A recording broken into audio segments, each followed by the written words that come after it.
नमस्कार। कालचिंतन.com में आपका स्वागत है। कालचिंतन.com आपके लिए निचले तबके, मजदूर वर्ग, किसानों तथा मध्यम श्रेणी के कुचले और दबे से लोगों की आवाज़ आप तक पहुंचाने का काम करता है। अगर आप हमारे चैनल में नए हैं तो कृपया हमारे चैनल को सब्सक्राइब करिए, बेल आइकन दबाइए ताकि आने वाली जितनी भी स्टोरीज़ है वो आप तक आसानी से पहुंच सके। धन्यवाद। मैं आपके सामने फिर एक समस्या लेकर के प्रस्तुत हूं। यहाँ पे त्यौहार का मौसम आया हुआ है, दीपावली नज़दीक है। पिछले वर्ष भी दीपावली के मौके पर ही अचानक एनजीटी का आदेश पटाखे न बेचने और न फोड़ने का आया। उस समय भी ये समस्या थी कि पटाखे के जितने व्यवसायी हैं, गरीब हैं बेचारे, जो प्रोफेशनल हैं, जो शुरू से यही काम करते आ रहे हैं, उन्होंने लाखों रुपए के पटाखे खरीद लिए थे। और एनजीटी का आदेश 2 दिन पहले आया। उसके पहले प्रशासन ने लाइसेंस भी उन लोगों को दिया था, जगह भी नियत कर दी थी कि यहाँ आप पटाखे लगाएंगे। लेकिन जब उन्होंने माल खरीद लिया तो एकाएक एनजीटी का आदेश आया कि आप शहरी अंचलों में पटाखे न बेच सकते हैं, न उसको फोड़ सकते हैं।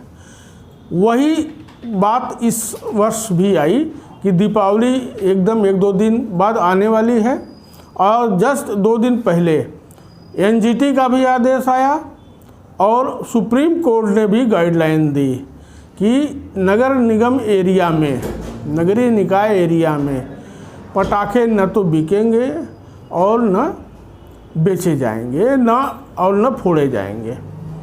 अब ये आदेश सुनते ही सारे पटाखा के व्यवसायी यहाँ के जो है बेचारे बोल रहे थे कि कोरोना काल में उभरे थे, कर्जा वर्जा लेकर के उन्होंने किसी तरह पटाखा खरीदा था। अब क्या है आदेश कि आप यहाँ बेच ही नहीं सकते।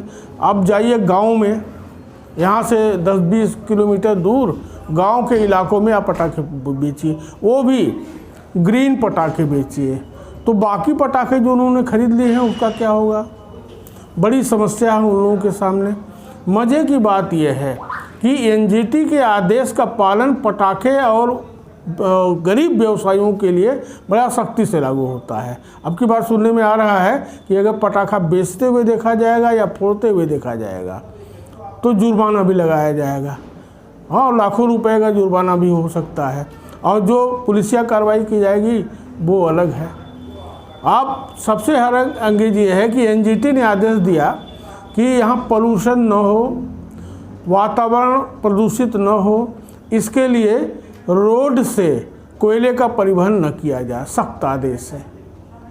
लेकिन एक दिन भी यहाँ रोड ट्रांसपोर्टेशन कोयले का बंद नहीं हुआ। यहाँ तक कि जब रूट नियत किया गया कि यहाँ से कोयले गाड़ी जाएगी, यहाँ से नहीं जाएगी शहर से, लेकिन रात के अंधेरे में रूट के नियम को तोड़ करके यहाँ का प्रशासन के जिम्मेदार नुमाइंदे, जिम्मेदार विभाग उनको परमिशन दे रहा है निहित स्वार्थ के चलते, सुविधा शुल्क लेकर के। इसका पूरा पुख्ता प्रमाण है। पूरे एनसीएल के इलाके में, एनसीएल की आवासीय कॉलोनियों के नज़दीक और आवागमन, आम पब्लिक के आवागमन के रास्ते में कोल ट्रांसपोर्टेशन हो रहा है रोड पे। और ऐसा कोयला उड़ रहा है, ऐसी धूल उड़ रही है कि कोई आदमी बाइक से पार नहीं हो सकता। और जल्द ही अगर वो रोज़ अप डाउन करता है तो अस्थमा या फेफड़े के रोग का शिकार हो जाएगा। आप यहाँ की चिमनियों को देख लीजिए, सारे नियम हैं एनजीटी के कि धुआं नहीं निकलना चाहिए, सारे यंत्र लगाए चाहिए, विदेशी यंत्र लगाए जाएं। लेकिन आप देख लीजिए कि किस तरह चिमनियों से काला धुआं निकलता है। मतलब ये है कि सरकार के या एनजीटी के सारे आदेश व्यवसायियों पर तो सख्ती से लागू हो रहे हैं, लेकिन इन कंपनियों पर लागू नहीं हो रहे हैं।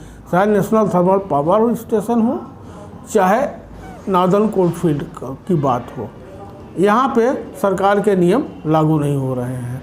यह विरोधाभास जनता के समझ में नहीं आ रहा है, क्योंकि जनता कमज़ोर है, इसलिए वो आवाज़ नहीं उठा पा रही है। और उनके आदेशों का पालन कर रही है। यह विरोधाभास चर्चा का विषय बना हुआ है। सरकार का आदेश आ गया है, प्रशासन भी टाइट हो गया है जी कि इस बार पटाखा नगर निगम क्षेत्र में नहीं फूटेगा जी। और ग्रिल पटाखे हैं तो वो भी गांव में फूटेंगे और शहर में नहीं फूटेंगे। इससे आप लोगों के बिजनेस पर क्या असर पड़ा है? जी सर, बहुत फ़र्क पड़ रहा है। लरी को भी बंद कर दिया गया है, लरी भी नहीं फूटेगी।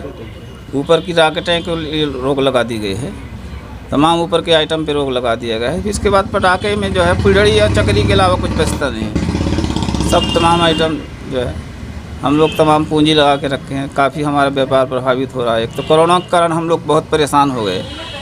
आदमी जो है रोजी रोटी से, हम लोगों का यही धंधा है, यही से जुड़े हुए हैं, जिससे हमारा आर्थिक स्थिति काफ़ी ख़राब हो गई है। जी। आपका शुभ नाम क्या है? मेरा नाम मोहम्मद जलील है। अभी जैसे कि त्यौहार आया है, आपने पटाखे मंगाए होंगे, कितने के पटाखा मंगाए और अब घाटे में कितना जाएंगे? देखिए सर, अब कितना बिकता है कितना नहीं बिकता है ना। 1-1.5 लाख का पटाखा जो है हमने मंगाया है, 1.5 लाख के लगभग। इससे आपने जिला प्रशासन से कोई मांग की? क्या मांग करेंगे, बोले वहाँ का आदेश है, इसको हम कुछ नहीं कर सकते। आप लोगों के साथ बैठक किया है कलेक्टर ने? जी, कल बुलवाए थे जी। हाँ, तो क्या बोले कलेक्टर साहब? ये बोला गया कि जो आदेश आया है उसका पालन करना पड़ेगा, नहीं तो नहीं तो मतलब जो है कुछ जुर्माना बताए हैं कि इतना जुर्माना लगेगा। जी जी। और जिले में और भी पटाखा व्यवसायी है, सबकी भी यही हालत? सबका भी वही हाल है सर, सब परेशान है बेचारे। तो आप लोग दुकान कहाँ लगाएंगे?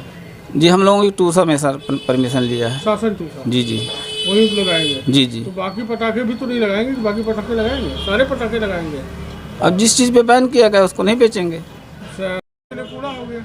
हाँ, वो तो अब वो शादी ब्याह के आइटम में जो है बाद में जब बैन हटेगा तो फिर उसका उपयोग किया जाएगा। ठीक है।